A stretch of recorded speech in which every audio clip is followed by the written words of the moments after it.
Welcome to Whispers of the Night.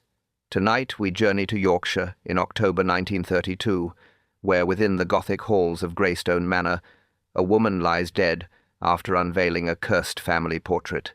Stay with me until the very end, for this mystery reveals not just a clever murder, but a centuries-old injustice finally demanding payment. Your support means the world to me. If you enjoy these stories and the work I do here, please consider subscribing to the channel. You can also join our membership for ad-free videos and exclusive mysteries. Before we begin, tell us in the comments where you're listening from. Reading your comments always bring me joy. Now, settle in with a hot cup of coffee. Stay curious, and let's get started. The Greystone Manor Enigma. Chapter 1. The Invitation to Greystone. It was on a particularly dreary afternoon in late October that the affair of Greystone Manor first entered our lives. I had been sitting in our comfortable rooms in Whitehaven Mansions, attempting to make sense of the morning papers, when Poirot announced his intention to take tea at the Ritz. But surely, Poirot, I protested, we have perfectly adequate tea here. Miss Lemon has just brought up a fresh pot. My friend adjusted his tie with that peculiar precision that never failed to amuse me. But mon ami, it is not the tea that calls to Poirot today.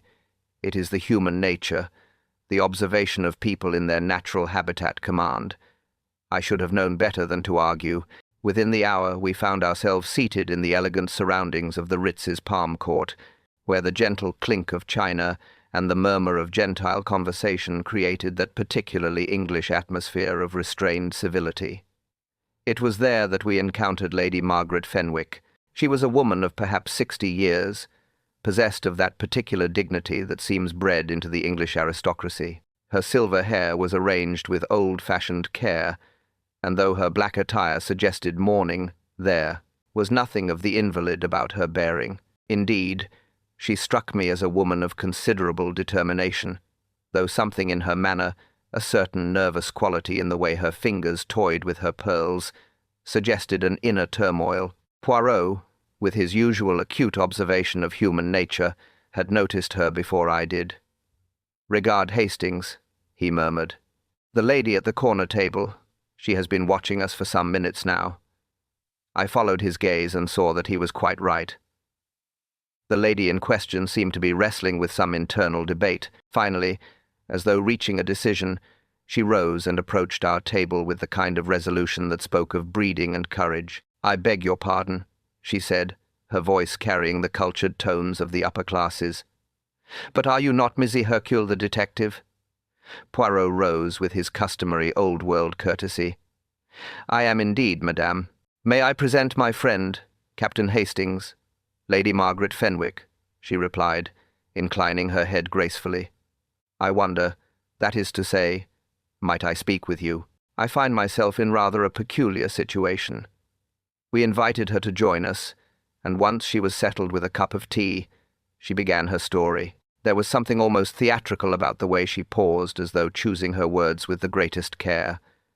"I am recently widowed, Miss Poirot. My husband passed away 3 months ago, leaving me the sole owner of our family estate in Yorkshire, Greystone Manor. The property has been shuttered these past 20 years, ever since the war made maintaining such a place impossible."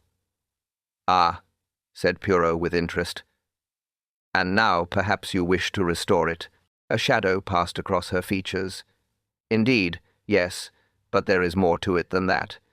You see, the manor contains certain family heirlooms that have long been kept from public view. There is, in particular, a portrait painted in 1743 that has remained locked away for decades." She paused again, and I noticed how her hands trembled slightly as she reached for her teacup. "I have decided to reopen the manor and to unveil this portrait as part of a small family gathering. Nothing elaborate, you understand, merely a few, relatives and close associates. But I find myself in need of, neutral observers, people of discretion and intelligence, who might serve as witnesses to what I hope will be a healing of old wounds." Poirot's green eyes had taken on that particular intensity that I knew well. "Old wounds, you say, Lady Fenwick.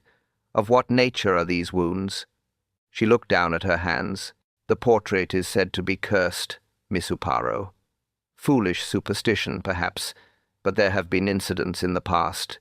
Members of my family have come to unfortunate ends whenever the painting has been displayed." "Most interesting," murmured Poirot, "and you wish Hastings and myself to attend this unveiling, if you would be so kind. The gathering is to take place next weekend. I have taken the liberty of having the manor prepared. The east wing has been made habitable, and my old housekeeper, Mrs. Draycott, has arranged for adequate staff. It would mean a great deal to me to have men of your caliber present." There was something in her tone, a note of genuine anxiety beneath the formal request that made it impossible to refuse. Poirot inclined his head graciously. "We should be honored to accept your invitation, Lady Fenwick." She seemed to sag slightly with relief. "Thank you. I confess. I have been rather dreading this affair. 20 years is a long time to keep a house closed, and there are some family matters that have festered in the darkness." After she had taken her leave, pressing a formal invitation into Poirot's hands, I turned to my friend with curiosity. "Rather an odd request, don't you think, Poirot? Neutral observers for a family reunion." Poirot was staring thoughtfully at the doorway through which Lady Fenwick had disappeared. His fingers droomed silently on the white tablecloth, a sure sign that his mind was already at work. Indeed, mon ami, most curious. A portrait that is cursed, a family gathering after 20 years, and a lady who speaks of healing wounds, while her eyes suggest she fears opening them. He folded the invitation carefully and placed it in his waistcoat pocket. "I think, Hastings, that we shall find Yorkshire most instructive." The wind had picked up by the time we emerged from the Ritz, sending autumn leaves skittering along the pavement like harbingers of the storm that was to come. Chapter 2. Gathering Shadows. The journey to Yorkshire proved to be every bit as atmospheric as Lady Margaret had suggested it might be. Our train wound its way through increasingly desolate countryside, where autumn had painted the landscape in shades of amber and rust. As we travelled further north, the industrial sprawl of London gave way to rolling hills and stone-walled fields that spoke of a different England entirely, one where time moved more slowly and old secrets had room to take root. "Observe, Hastings," said Poirot, as we passed through a particularly wild stretch of moorland, "how the very landscape seems to brood. It is a country made for mysteries, n'est-ce pas?" I had to agree. There was something almost primeval about these Yorkshire dales, with their scattered farmhouses and ancient stone circles half hidden among the heather. It was easy to imagine how superstitions might flourish in such a place, passed down from generation to generation, like family heirlooms. Greystone Manor first came into view as our hired motorcar crested a hill some 3 miles from the nearest village. The sight of it made me catch my breath involuntarily. The house rose from the valley floor like something from a Gothic romance, its grey stone walls seeming to absorb rather than reflect what little light filtered through the October clouds. Twin towers flanked the main building, their windows dark and uninviting, while ivy clambered up the walls in thick, choking curtains. "Mondor," murmured Poirot softly. "One understands, immediately, why the family might prefer to keep such a place shuttered." The circular drive was overgrown with weeds, though recent efforts had clearly been made to clear the worst of the neglect. As we approached the main entrance, I could see scaffolding against one wall, where restoration work had begun. Despite these signs of renewal, however, the manor retained an air of melancholy that no amount of repair work could entirely dispel. Lady Margaret herself greeted us at the door, flanked by a tall, spare woman, whom she introduced as Mrs. Draycott, the housekeeper. The latter was a person of perhaps 70 years, with steel-grey hair pulled back severely, and eyes that seemed to miss nothing. Her court curtsy to Poirot was respectful but distant, and I had the impression that she regarded all visitors to the manor with a certain suspicion. "Mrs. Draycott has been with the family for 50 years, explained Lady Margaret, as we were shown into the entrance hall. She has maintained the east wing throughout the years of closure, ensuring that at least part of the house remained habitable. The hall itself was impressive in its way, though clearly showing signs of long neglect. A grand staircase swept upward into shadows, its carved banister gleaming dully in the lamplight. Portraits of stern-faced ancestors gazed down from the walls, their eyes seeming to follow our movements with disapproving attention. "The other guests have already arrived," continued Lady Margaret, leading us toward what I assumed was the drawing-room. "I thought it best to keep our numbers small, just family, and a few close associates.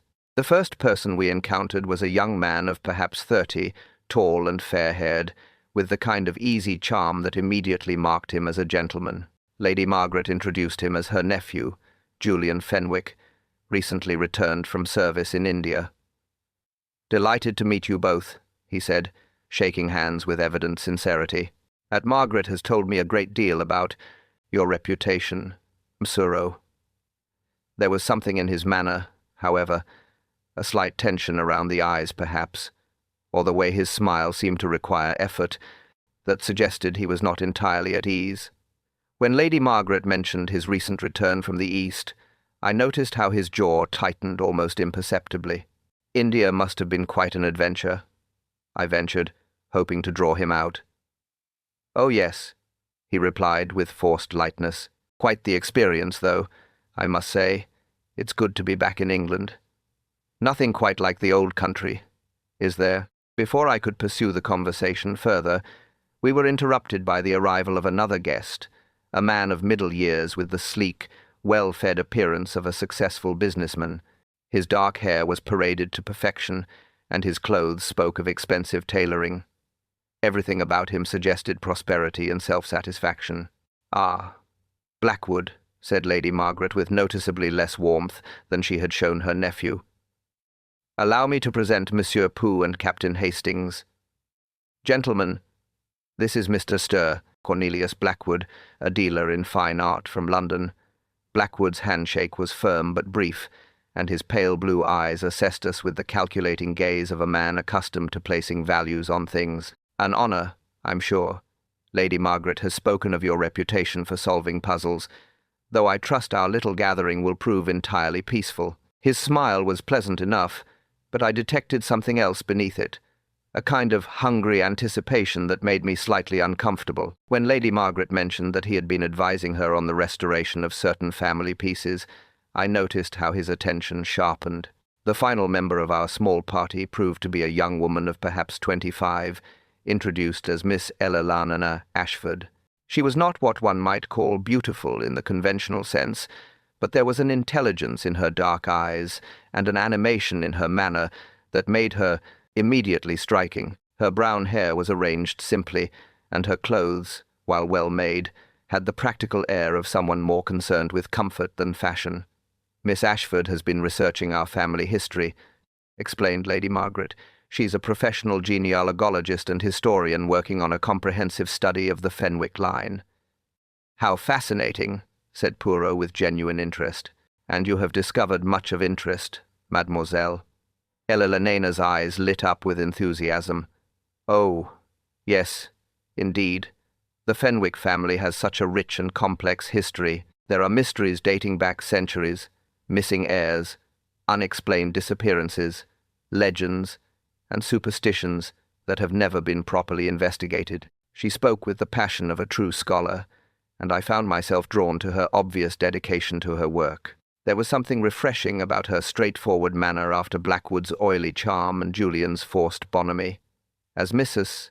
Dracot served tea in the drawing-room, I had the opportunity to observe the group more closely. The atmosphere was cordial enough on the surface, but underneath I sensed currents of tension that none of the participants seemed entirely able to conceal. Julian's eyes occasionally strayed to his aunt with a kind of desperate intensity, while Blackwood's attention kept wandering to the paintings on the walls, as though mentally cataloguing their worth. Only Eleanor seemed genuinely at ease, chattering enthusiastically about her research and asking Lady Margaret detailed questions about various family documents. Yet even she, I noticed, fell silent whenever the conversation turned to the sealed portrait that was to be unveiled the following evening. Outside, the wind had risen, rattling the windows and sending shadows dancing across the walls. The approaching darkness seemed to press against the glass like something alive, and I found myself thinking of Lady Margaret's words about healing old wounds. As I settled, into my room that evening, I could not shake the feeling that we had stepped into something far more complex than a simple family reunion. Chapter 3. The portrait's dark history. The following morning dawned grey and cheerless, with a persistent drizzle that seemed to seep into one's very bones. I had slept fitfully, troubled by dreams of dark corridors and watching eyes, and I was grateful when Mrs. Dracotte's firm knock summoned me to breakfast. The dining room, like the rest of the manor, bore the unmistakable signs of recent restoration efforts, fighting against decades of neglect. Fresh paint could not entirely disguise the water stains on the ceiling, and though the long mahogany table gleamed with polish, the chairs surrounding it showed the worn patches that spoke of generations of use. Our party gathered gradually, each seeming to carry the weight of the grey morning in their manner. Julian appeared pale and drawn, pushing his eggs about his plate with little appetite, while Blackwood studied the morning papers with the kind of intense concentration that suggested his thoughts were elsewhere entirely. Eleanor, however, seemed animated by some inner excitement, her eyes bright with anticipation. "I do hope," she said to Lady Margaret as coffee was served, "that you might show us some of the family documents today, the ones you mentioned yesterday evening, particularly the records from the 18th century. Lady Margaret set down her cup with a slight tremor in her hand.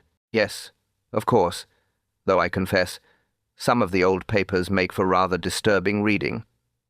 "All history is disturbing in its way," Elena replied, earnestly. "But that's precisely what makes it so fascinating. The Fenwick family saga is remarkable. Your ancestors lived through such turbulent times." Poirot, who had been listening with that peculiar stillness that indicated his complete attention, leaned forward slightly. "You speak of turbulent times, mademoiselle. Are you referring to political upheavals or to more personal dramas?" "Both, actually," Eleanor said, warming to her subject. "The portrait we're to see tomorrow, it depicts Sir Roderick Fenwick, who inherited the estate in 1743 under rather controversial circumstances." Lady Margaret's expression grew troubled. "Perhaps we might leave such matters until after." "Oh, but surely there's no harm in explaining the historical context," Elena interrupted, her enthusiasm overriding her hostess's obvious reluctance. "After all, everyone will want to understand the significance of what they're viewing." Julian looked up from his untouched breakfast. "What sort of controversial circumstances?" Elena turned to him with the eagerness of a scholar who had found an attentive audience. "Well, Sir Roderick was the elder son, you see, but there were questions about his legitimacy. His younger brother, Thomas, claimed their father had secretly married another woman before Roderick's birth, making Thomas the rightful heir." "And what became of this Thomas?" asked Poirot quietly. A shadow passed across Elena's animated features. "That's the tragic part. He died quite suddenly just weeks after making his claim public. The official cause was a riding accident, but there were rumors, whispers of something more sinister." Blackwood lowered his newspaper with obvious interest. "How deliciously Gothic! And the portrait has been connected to these events." Lady Margaret spoke with evident reluctance. "Local superstition holds that Thomas's spirit inhabits the painting, that he seeks justice for the wrong done to him. Certainly, there have been incidents whenever the portrait has been displayed." "What sort of incidents?" I found myself asking, though I half regretted the question, when I saw how distressed Lady Margaret became.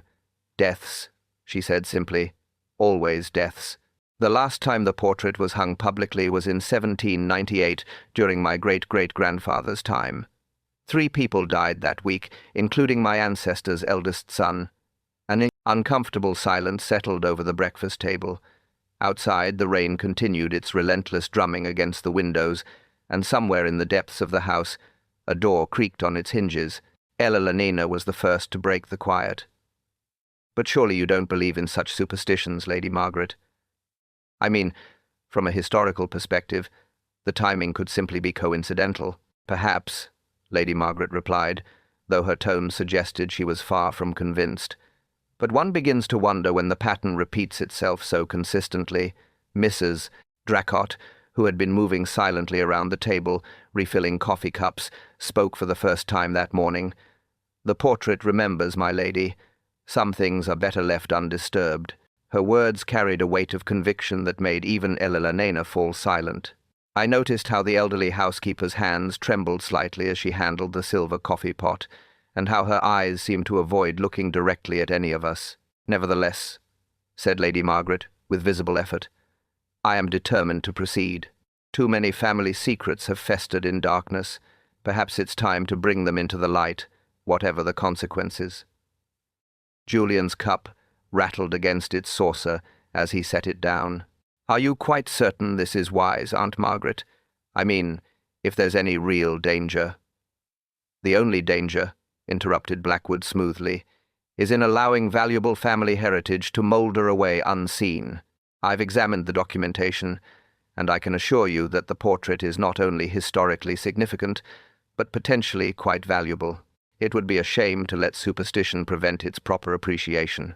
His words carried the confident tone of a man accustomed to reducing everything to monetary terms, but I noticed how Lady Margaret's expression hardened slightly at his commercial enthusiasm. Poirot had remained silent throughout this exchange, but now he spoke thoughtfully. "This Thomas Fenwick, what became of his own line? Did he leave children?" "He was unmarried at the time of his death," Eleanor replied promptly, though there were rumors, unsubstantiated of course, that he had formed an attachment to a local girl.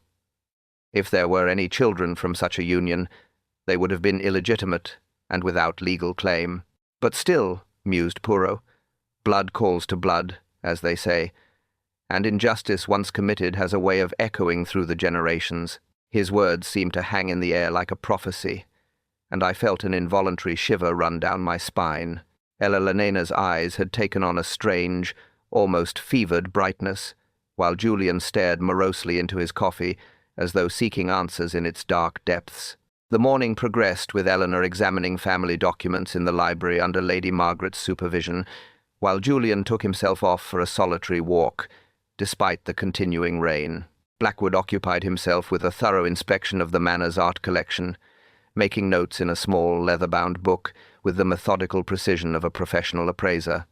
As afternoon faded into evening, the atmosphere in the house seemed to grow increasingly oppressive. The very walls appeared to press closer, as though the Manor itself was holding its breath in anticipation of the tomorrow's revelation. When we gathered for dinner, I could not help but notice how each member of our small party seemed lost in private contemplation, their thoughts as dark and turbulent as the storm clouds gathering beyond the windows.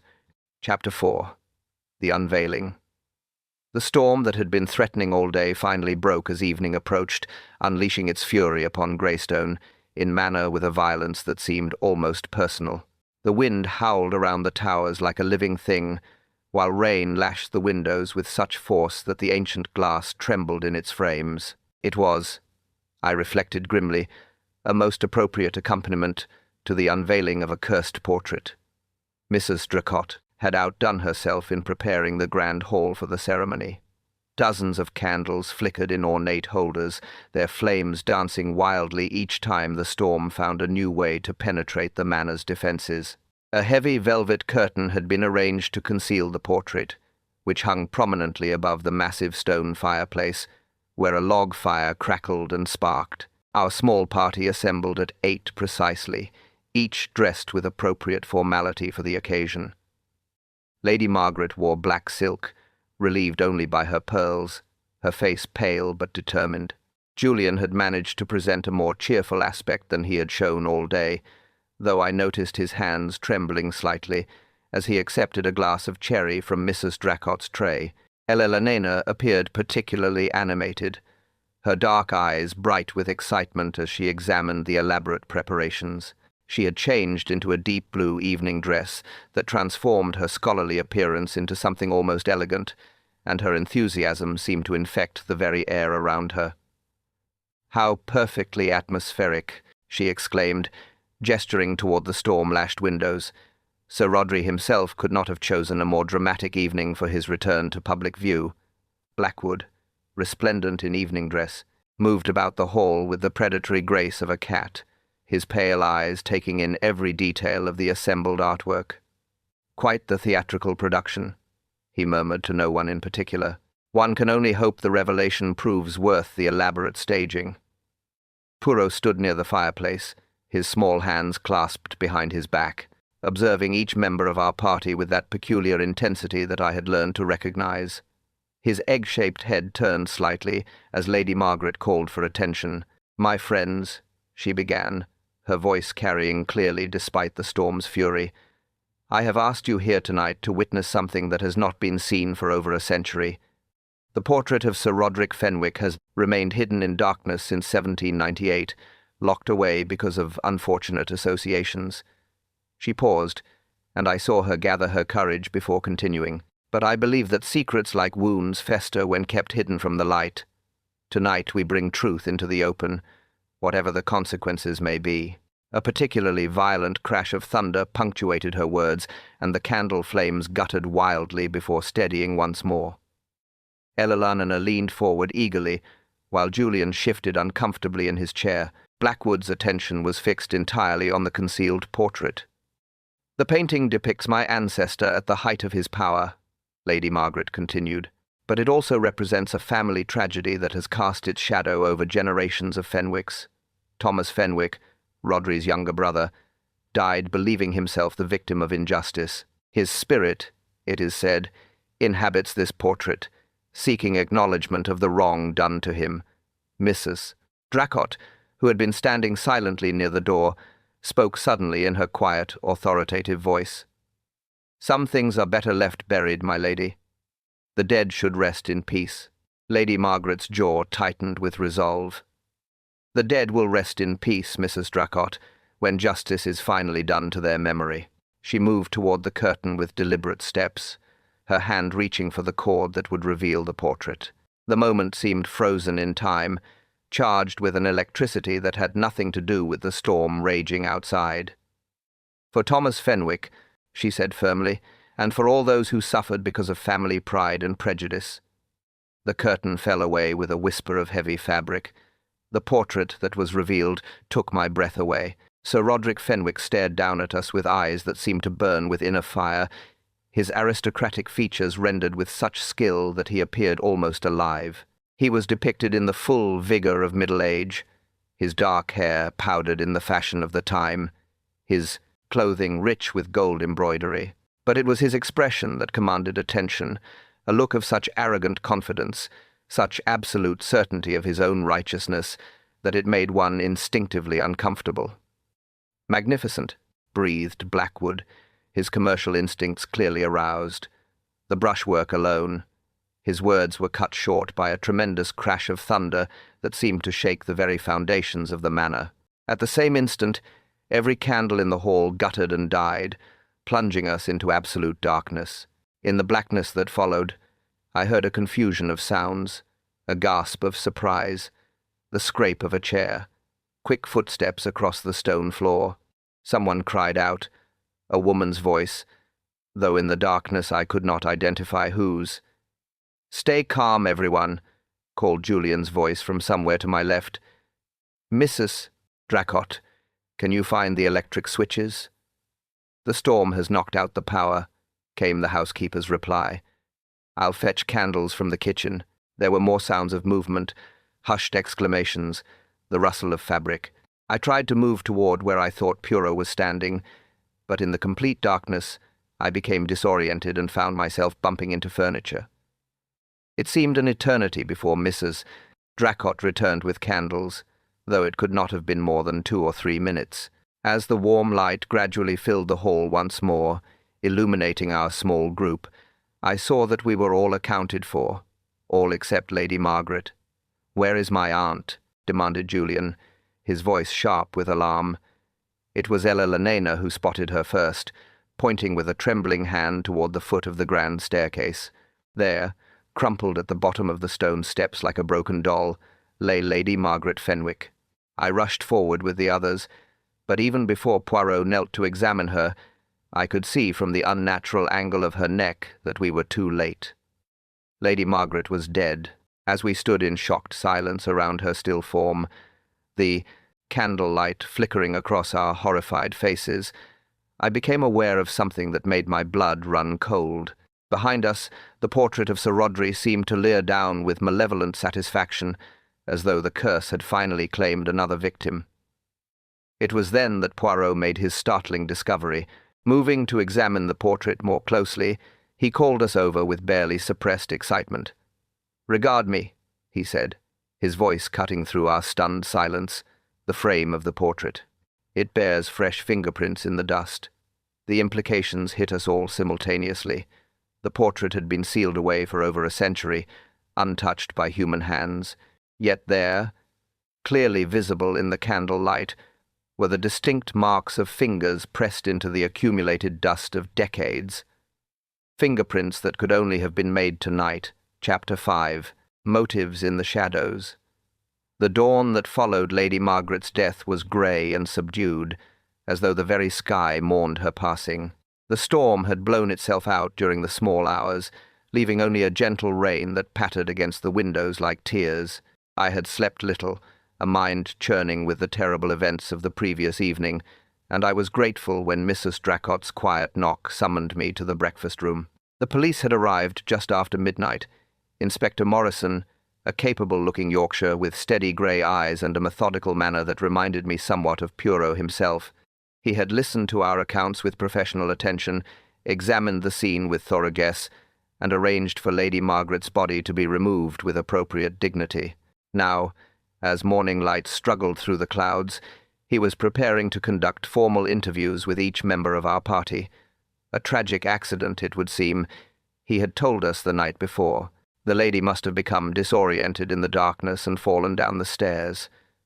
Such things happen, particularly in these old houses, with their uneven depths and confusing layouts. But I had seen Poirot's expression during this pronouncement, and I knew that my friend was far from satisfied with such a simple explanation. The matter of the fingerprints on the portrait frame had not yet been fully investigated, and there were other details that troubled him, small inconsistencies that only his trained eye had noticed. Julian was the first to be interviewed, and I could see the strain of the night's events etched clearly on his young face. His usual charm seemed to have deserted him entirely, replaced by a nervous agitation that made him appear far older than his years. "I cannot understand it," he said to Inspector Morrison, as Poirot and I listened from nearby chairs in the drawing-room. A Margaret was always so sure-footed, so careful about such things. She knew this house like the back of her hand. Yet, in complete darkness, the inspector observed mildly, even familiar surroundings can become treacherous. "Had your aunt seemed distressed about anything lately? Any particular worries that might have made her less careful than usual?" Julian's hesitation was barely perceptible, but I caught it, and I was certain Poirot had as well. "Well, naturally, she was anxious about the unveiling, the family history, you know, all those old stories about the curse. But surely you don't think I think nothing yet, Mr. Fenwick. I'm simply trying to understand the circumstances." Inspector Morrison's tone remained neutral, but his eyes were sharp with attention. "I understand you've recently returned from India. Was this your first visit to Greystone Manor?" "Oh, no. I spent many holidays here as a child before the war, when the place was still properly staffed and maintained." Julian's voice took on a wistful quality. "Those were happier times, Inspector. The manor was alive then, filled with light and laughter, not like this tomb it's become." "And your current circumstances. Your aunt mentioned you had recently left the army." Something flickered across Julian's features, a tightening around the eyes that spoke of carefully guarded secrets. "Yes, I resigned my commission last year. India proved rather challenging. I'm in the process of establishing myself in civilian life." The inspector made a note in his book, but his next question was interrupted by Blackwood's arrival. The art dealer looked remarkably composed for a man who had witnessed a violent death the previous evening, his appearance as immaculate as ever. "A terrible business," he said, settling himself in a chair with practiced ease. Lady Margaret was such a gracious hostess. "Her death is a genuine loss to those who appreciate fine art and culture." "Indeed," replied the inspector. "I understand you had been advising Lady Margaret on the restoration of certain family pieces, among other things." "Yes. The Fenwick collection contains some remarkable works, pieces that have been shamefully neglected over the years. I was hoping to help Lady Margaret realize their true potential. Poirot leaned forward slightly. Their true potential. Mr. Blackwood. In what sense? Blackwood's smile was smooth and professional. Well, monetary potential, naturally. These old families often have no idea of the value of what they possess. Lady Margaret was sitting on a fortune in artwork, much of it deteriorating through lack of proper care. And the portrait in particular, I found myself asking, "You seemed very interested in that piece. The Fenwick portrait is potentially the most valuable item in the collection," Blackwood replied without hesitation. 18th-century portraiture of that quality is highly sought after by collectors. I had hoped to convince Lady Margaret to consider a sale, or at least to allow me to arrange for proper conservation work. Inspector Morrison's pen scratched across his notebook. Had she given any indication that she might be willing to sell? A shadow passed across Blackwood's features. Sadly, no. She was quite attached to the piece, despite its unfortunate associations. I fear sentiment often overrides practical considerations in such matters. When Elena's turn came for questioning, I was struck by how the events of the previous evening seemed to have affected her more deeply than any of the others. Her usual scholarly enthusiasm had given way to a subdued melancholy that made her appear almost fragile. Lady Margaret was so brave, she said, her voice barely above a whisper. She was determined to face the family's past honestly, whatever the cost. I admired her tremendously for that. "You had been researching the Fenwick family history," Inspector Morrison noted. "Had you uncovered anything that might have particularly distressed Lady Margaret?" Elena's dark eyes grew thoughtful. "The records contain many tragic stories. Inspector, families like the Fenwicks, with their long histories and complex relationships, there are always secrets, always old wounds that never properly healed. Anything specific to the portrait and the legend surrounding it?" "The story of Thomas Fenwick's death has always fascinated me," Elena admitted. "The documentary evidence suggests there may have been more to his accident than was officially recorded. Lady Margaret was very interested in my research on that particular matter." Poirot's sharp green eyes fixed on her intently. "What form did this interest take, mademoiselle?" "She wanted to know about Thomas's descendants, whether there might be any legitimate claims to the estate that had been overlooked. I think she felt guilty about the injustices of the past and wanted to make amends somehow. And did you find evidence of such descendants?" Elena hesitated for a long moment, her hands twisting nervously in her lap. "The records from that period are incomplete. Inspector, there are gaps, missing documents. It's possible that Thomas had children, but proving it would be extremely difficult after so many years." Mrs. Dracott's interview proved to be the most revealing in some ways, though she spoke with her characteristic economy of words. The elderly housekeeper had clearly been deeply affected by her mistress's death, her composed facade occasionally cracking to reveal genuine grief beneath. 50 years I served this family," she said, her voice steady despite the pain in her eyes. "Through good times and bad, through wars and tragedies, Lady Margaret was the finest of them all, a true lady in every sense." "You expressed concerns about the portrait being unveiled," Inspector Morrison observed. "Can you tell me more about those concerns?" Mrs. Dracott's expression grew guarded. "The Fenwicks have suffered enough, Inspector. Some things are better left buried. But you don't actually believe in curses, surely?" "I believe in justice, Inspector, and I believe that those who do wrong will eventually face the consequences of their actions, whether in this world or the next." As the morning progressed and the interviews concluded, I found myself more puzzled than ever. Each member of our party had motives that could potentially explain their presence at the manor, but none seemed to provide a clear reason for murder, if murder it was. The mysterious fingerprints on the portrait frame remained unexplained, and I could see that this detail troubled Inspector Morrison as much as it did Poirot. As we gathered for a subdued lunch, the weight of suspicion seemed to hang over all of us like a cloud, transforming our small group from fellow guests into potential suspects in a most heinous crime. Chapter 6. Shadows and Fingerprints. The afternoon brought a respite from the rain, though the sky remained heavy with brooding clouds that seemed to press down upon Greystone Manor like a physical weight. Inspector Morrison had departed after lunch, promising to return the following day with equipment to properly examine the mysterious fingerprints, but Poirot showed no inclination to wait for official procedures. "Come, Hastings," he said, rising from his chair in the warm drawing room with characteristic decision. "While the good inspector pursues his methodical approach, we shall conduct our own examination of the scene." The grand hall felt different in daylight, less theatrical than it had appeared by candlelight, but somehow more oppressive. The portrait of Sir Rodri gazed down with the same arrogant confidence, though I fancied I could detect a malevolent satisfaction in those painted eyes that had not been there before. Poirot approached the portrait with the careful precision of a scientist studying a specimen. His magnifying glass emerged from his waistcoat pocket as he examined the ornate gilded frame with minute attention. "Most interesting," he murmured, his fingers hovering just above the dusty surface without touching it. "Observe, mon ami, the pattern of these fingerprints. They are not random. They show purpose, intention." I peered over his shoulder, though I must confess the marks appeared to me as nothing more than smudges in the accumulated grime of decades. "What sort of purpose, Poirot?" "Someone gripped this frame with considerable force," he replied thoughtfully. "See here the thumb prints on one side, the fingers on the other, as though they were using it to steady themselves, or perhaps to push against something." A chill ran down my spine as the implications became clear. The portrait hung directly above the point where the grand staircase began its sweep upward, if someone had indeed used the frame for leverage.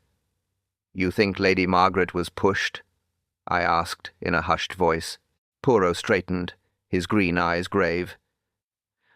"I think, my friend, that we are dealing with a most carefully planned crime, one that used the darkness and the superstition surrounding this portrait as the perfect cover for murder." Our investigation was interrupted by the arrival of Elena, who appeared in the doorway with her arms full of old documents and leather-bound volumes. "I hope you don't mind," she said, setting her burden down on a nearby table. "I thought I might continue my research here, where I can see the portrait itself. Sometimes examining the subject in person reveals details that documentary evidence misses." Poirot regarded her with interest. "You have discovered something new, mademoiselle." Elena's eyes lit up with scholarly excitement. "Indeed, I have. I've been going through the estate records more thoroughly, and I found something quite remarkable hidden in the back of an old ledger, a letter that was never sent."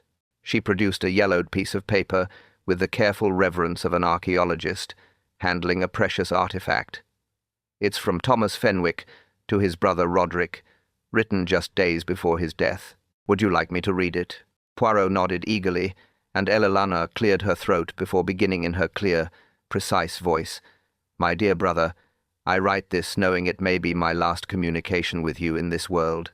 The evidence I have gathered regarding father's true marriage cannot be disputed. Yet you persist in your claim to an inheritance that rightfully belongs to another. I have discovered documents that prove beyond doubt that Margaret Holey was father's legitimate wife, and that their son, myself, is his lawful heir. If anything should happen to me, know that copies of these papers have been placed in safe hands, and that justice will eventually triumph.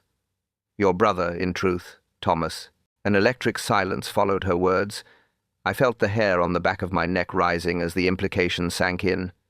"Most illuminating," said Poirot softly. "And you found this letter where precisely?" "Hidden in the binding of an old account book," Eleanor replied, her voice trembling slightly with excitement. "It had been sewn into the cover. Deliberately concealed, I think, by someone who wanted to preserve the evidence, but dared not reveal it publicly. At that moment, Mrs. Dracot appeared in the doorway, her face pale and drawn. She moved toward us with the slow, measured steps of someone carrying a great burden. "I couldn't help but overhear," she said, her voice barely above a whisper. "That letter. I wondered when it would finally come to light." We all turned to stare at her, and I saw something in the elderly housekeeper's expression that I had not noticed before. A weight of knowledge that had been carried in silence for far too long. You knew of its existence? Poirot asked gently. Mrs. Draycott nodded slowly. My grandfather was footman here when Thomas died. He told me stories that were never meant to be repeated, about how the young master had hidden papers before his accident, and how certain people in the household were paid to forget what they might have seen or heard. Ella Lenena leaned forward eagerly. What sort of things did they see? The housekeeper's hands trembled as she smoothed her apron. Thomas didn't die in a riding accident, miss. He was pushed down these very stairs, just like Lady Margaret was last night. The words hung in the air like a curse-given voice. I felt the temperature in the hall seem to drop, and somewhere in the depths of the house a door slammed shut with a sound like a gunshot. And my grandfather, Mrs. Draycott, continued, her voice growing stronger.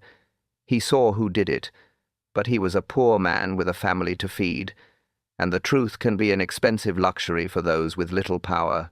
Poirot's eyes had taken on that peculiar intensity that indicated his mind was working at full capacity.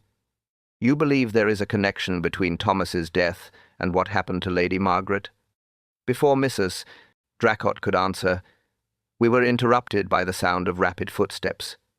Julian burst into the hall, his face flushed with exertion and barely controlled emotion. I couldn't help but overhear, he said breathlessly. Mrs. Draycott, surely you can't be serious about...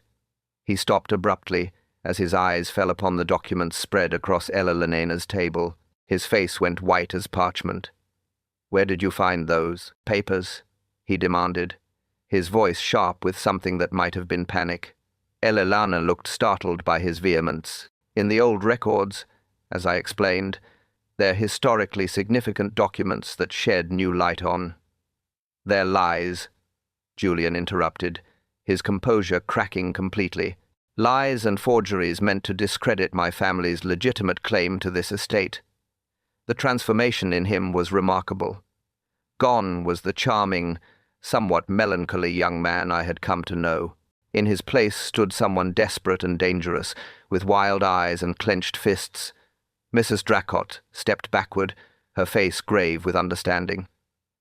So it's true, then, she said quietly. The sins of the fathers are visited upon the children. As I watched this extraordinary scene unfold, with Poirot observing everything with his usual sharp attention, I realized that we had stumbled upon something far more complex than a simple accident or even a straightforward murder. The shadows that hung over Greystone Manor were deeper and darker than any of us had imagined, stretching back through generations and forward into a present that was about to explode with long-suppressed truths. Chapter 7. The Grey Cells at Work. That evening, as the last light faded from the Yorkshire sky, I found myself in our shared sitting room with Poirot, watching my friend pace back and forth before the fire with that peculiar energy that indicated his mind was working at its highest capacity. The events of the afternoon had left our small party in a state of barely controlled tension, with Julian having retreated to his room in obvious distress, and Ella Lenena continuing her research with an almost feverish intensity. Mon ami, Poirot said suddenly, stopping his pacing to face me directly. What do you make of our young historian, Miss Ashford? I considered the question carefully. She seems genuinely devoted to her research, perhaps a bit too enthusiastic about uncovering family secrets. But that's the nature of academic inquiry, surely. Poirot's green eyes twinkled with something that might have been amusement. Ah, but there is enthusiasm for knowledge, and then there is something else entirely. Tell me, Hastings, what struck you most about her discovery of that letter today? Well, it was remarkably convenient timing, I admitted, to find such a crucial document just when we needed it most. Pray, Zemot, and did you observe her reaction when she read the letter aloud? I frowned, trying to recall the scene. She seemed excited, as one would expect, the thrill of historical discovery and all that, but excitement of what nature Poirot pressed. The cool satisfaction of an academic, finding an interesting document, or something more personal, more emotional. Now that he mentioned it, I did remember thinking that Ella Lenena had seemed unusually affected by the contents of Thomas Fenwick's letter. Her voice had trembled with what I had assumed was scholarly excitement. but perhaps there had been something deeper there. "You think she has some personal connection to the case?" I asked. Poole resumed his pacing, his hands clasped behind his back. "Consider, if you will, the remarkable coincidence of her presence here. A genealogist who specializes in the exact family whose dark history happens to include a disputed inheritance and a mysterious death. A researcher who discovers crucial evidence at precisely the moment when it becomes most significant." A chill ran down my spine as the implications began to dawn on me. "You think she's descended from Thomas Fenwick somehow?" "It would explain much." "Would it not? Her intimate knowledge of the family history, her emotional investment in the truth about Thomas's death, her presence here at the precise moment when Lady Margaret chose to unveil the portrait after a century of concealment." I sank into my chair, my mind reeling. "But Poirot, if that's true, then she would have motive for what happened to Lady Margaret. Indeed, revenge for a historical injustice, the settling of accounts that have remained unbalanced for nearly 200 years. Poirot stopped pacing and fixed me with his penetrating stare. "But there is something else, mon ami. Something that troubles me even more than motive." "What's that?" "The method. Consider how perfectly planned this crime was. The killer waited for the ideal moment, the dramatic unveiling, the storm, the darkness. They used the confusion to push Lady Margaret down the stairs, knowing that in the chaos no one would see exactly what happened." I nodded, following his reasoning, "and they counted on it being dismissed as an accident." "Exactly. But they made one crucial error. They left their fingerprints on the portrait frame." Poirot's eyes gleamed with satisfaction. "You see, Hastings, in using the frame to gain leverage for the push, they forgot that such evidence would be impossible to explain away. How does one touch a frame that has been sealed away for over a century?" The fire crackled in the grate as I absorbed this revelation. Outside, the wind had risen again, rattling the windows and sending shadows dancing across the walls. The very air seemed to thicken with portent. "But why would Ella Lanena reveal that incriminating letter if she were guilty?" I asked. "Surely that would only draw attention to the motive for revenge." Poirot smiled with genuine appreciation. "Ah, mon ami, you touch upon the most clever aspect of this crime. By presenting herself as an impartial historian uncovering evidence, she deflects suspicion from her personal involvement. Who would suspect the scholar who brings the truth to light?" "A double bluff," I murmured. "Precisely.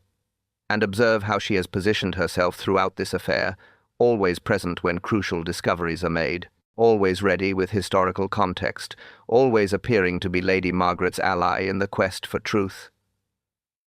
I thought back over the past few days, seeing Ella Lanena's behavior in a new light.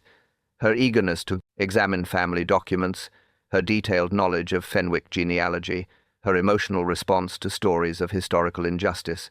It all took on a different significance when viewed through the lens of personal vendetta rather than academic interest. "There's something else," Poirot continued, settling into the chair opposite mine. "Mrs. Dracot's revelation about her grandfather witnessing Thomas's murder, it was most illuminating, but perhaps not in the way one might expect." "How do you mean?"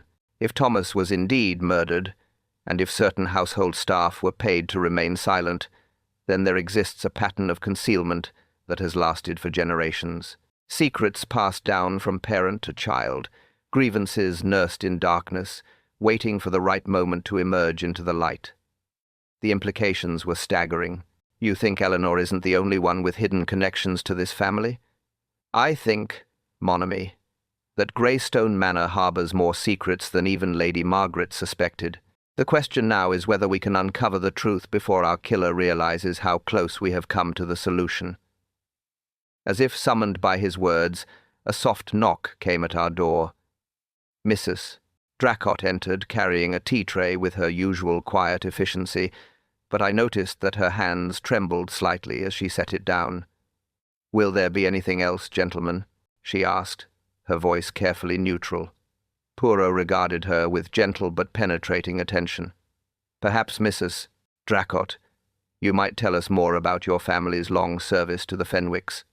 Such loyalty across generations is remarkable and often comes with a price." The elderly housekeeper's composure wavered for just a moment, and in that instant I saw something flicker in her eyes. Fear, perhaps, or the weight of secrets too long carried in silence. "Some stories are better left untold, sir," she replied quietly. "The dead should be allowed their rest." After she had gone, leaving us alone with our thoughts and the gathering darkness, beyond the windows, I found myself wondering how many other secrets lay buried within the walls of Greystone Manor, and whether we would live to see them all brought into the light. Chapter 8. Justice in the Shadows. The following morning dawned clear and bright, as though the storm had washed away not only the clouds, but the oppressive atmosphere that had hung over Greystone Manor since our arrival. Inspector Morrison returned as promised, accompanied by a sergeant bearing the equipment necessary to properly examine the mysterious fingerprints. But before the official investigation could begin in earnest, Poirot made a request that surprised us all. "Inspector," he said with that quiet authority that few could resist, "I wonder if you would permit me to gather our small party in the Grand Hall. I believe the time has come for a complete explanation of the events that led to Lady Margaret's death." Morrison raised an eyebrow, but nodded his agreement. "If you think it will help clarify matters, Monsieur Poirot, though I must say, the evidence seems fairly straightforward. A tragic accident in the darkness. But evidence, mon ami, is like a jigsaw puzzle. The individual pieces may seem meaningless until one understands how they fit together to create the complete picture. Within the hour we had assembled in the Grand Hall where Lady Margaret had met her death. The portrait of Sir Rodri gazed down upon us with its eternal arrogance, while the autumn sunlight streaming through the tall windows created a very different atmosphere from that terrifying night when the lights had failed. Julian sat hunched in his chair, his face haggarded with sleeplessness and worry. Blackwood maintained his usual composure, though I noticed his pale eyes darting frequently toward the portrait. Dracot stood near the door with her hands folded, her expression carefully neutral. Ella Lenana had positioned herself close to the table where her research materials were spread, her dark eyes bright, with what I now recognized as nervous anticipation. Pooh stood before the fireplace, his small figure commanding attention despite his modest stature. Inspector Morrison and his sergeant flanked him, notebooks at the ready. "Mes amis," Poirot began, his voice carrying clearly in the vaulted space, "we are gathered here to solve not one crime, but two, separated by nearly 2 centuries, yet connected by the unbreakable bonds of family, injustice, and revenge." He paused, allowing his words to sink in before continuing. "The death of Thomas Fenwick in 1743 was indeed murder, as Mrs. Dracot's grandfather witnessed. But the recent death of Lady Margaret was not merely an echo of that ancient crime, it was its deliberate completion." Ella Lenana's hands tightened on the edge of the table, but she said nothing. "The key to understanding this case," Poirot continued, "lies in recognizing that our killer possessed 3 essential qualities: intimate knowledge of Fenwick family history, access to the manor and its secrets, and most importantly, a personal stake in seeing justice done for Thomas Fenwick's murder." Julian stirred uneasily. "Surely you're not suggesting that any of us—" "I am suggesting, Monsieur Julian, that among our number sits a person who has waited years, perhaps decades, for the opportunity to claim what they believe is rightfully theirs." Poirot's green eyes swept across our assembled group. "Someone who has used their professional skills to research and document an ancient injustice, building an unassailable case for their claim to the Fenwick inheritance." Ella Lenana rose slowly from her chair, her face pale but composed. "You're speaking of me, aren't you, Miss Poirot?" "Indeed I am, mademoiselle, or should I say Miss Eleanor Fenwick, descendant of Thomas Fenwick, through the illegitimate line that history chose to forget."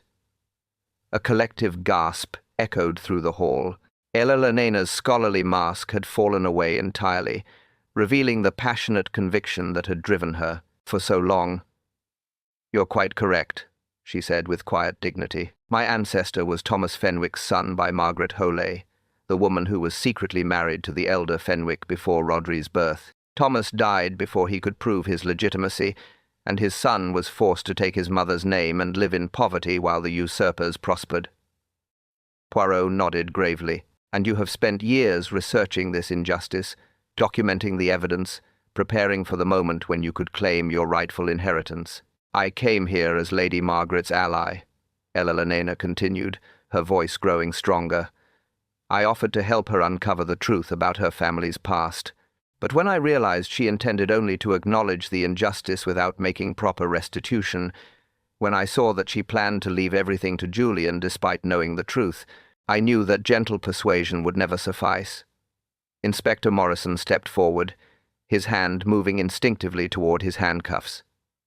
"Miss Ashford, I must caution you." "Let her finish," Poirot said quietly. "Truth once started must run its course." Elena's eyes blazed with the fervor of a true believer. Lady Margaret stood at the top of those stairs, speaking of justice and healing, but planning to perpetuate the very injustice that had destroyed my family for generations. When the lights went out, I saw my opportunity. I used the portrait frame to steady myself. "Yes, those are my fingerprints." And I pushed her. One push was all it took to send her tumbling down those stone steps. The silence that followed was profound, broken only by the distant sound of wind in the trees beyond the windows. "But you made one crucial error," Poirot observed gently. "In your careful planning, you forgot that fresh fingerprints on a frame sealed for over a century would be impossible to explain. Your scholarly precision betrayed you in the end." Elena smiled sadly. "I thought of that too late. Justice has finally been served after 200 years waiting." Inspector Morrison moved forward with professional efficiency. "Elena Ashford, I arrest you for the murder of Lady Margaret Fenwick." As the handcuffs clicked into place, Elena maintained her dignity, her head held high as she was led away. But just before she reached the door, she turned back for one final look at the portrait of Sir Rodri. "Your reign of injustice is over," she said simply. The aftermath brought its own revelations. Julian, freed from suspicion, but shattered by the truth about his family's tainted inheritance, announced his intention to sign over a portion of the estate to Elena's relatives, those few descendants of Thomas Fenwick who could be traced and verified. Mrs. Dracot, her own secret safe, but her conscience finally clear, agreed to remain as caretaker while the legal complexities were sorted out. Blackwood departed that very afternoon, his commercial instincts apparently dampened by the violent end to his potential business arrangement. As Poirot and I prepared to leave Greystone Manor, I found myself looking back at the brooding towers and ivy-covered walls with a mixture of relief and melancholy. The shadows that had hung over the house for so long were finally lifting. But at what cost? "Do you think she was right, Poirot?" I asked, as our motor carried us away from the manor, about justice finally being served. Poirot was silent for a long moment, watching the Yorkshire countryside roll past our windows. "Justice is a fine thing, mon ami," he said finally. "But revenge, revenge is a poison that destroys the one who carries it, as surely as it destroys its intended victim." The portrait of Sir Rodri would continue to gaze down from its place above the fireplace, but its power to cast shadows over the living had finally been broken. And perhaps in the end, that was justice enough. Thank you for joining us for the Greystone Manor Enigma. What did you think of tonight's mystery? And which detective would you love to hear next? Share in the comments. If you liked this mystery, please subscribe to Whispers of the Night and consider joining our membership for ad-free listening and exclusive tales. Until next time, this is Alfie signing off from Whispers of the Night.